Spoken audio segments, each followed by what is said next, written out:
Di tahun 2025, Kejaksaan Tinggi Aceh telah berhasil mengamankan DPO sebanyak 11 orang DPO.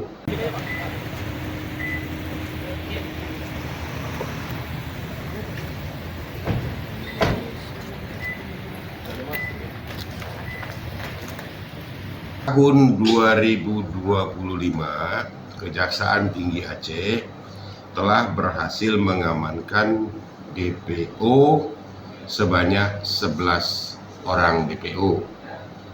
Nah, saat ini masih tersisa 42 orang lagi DPO rekapitulasi dari tahun-tahun sebelumnya.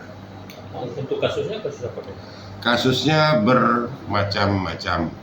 Ada dari pelanggaran kanun, ada dari dana pertambangan, ada juga tindak pidana lain. Ya. Pak, kalau ibu DPO ini apakah ada yang di luar negeri atau di mana? Umumnya tidak berada di tempat asalnya. Ada yang bergerak ke beberapa tempat, ada juga diperkirakan, ya, diperkirakan ada di tempat-tempat mungkin ada sudah keluar.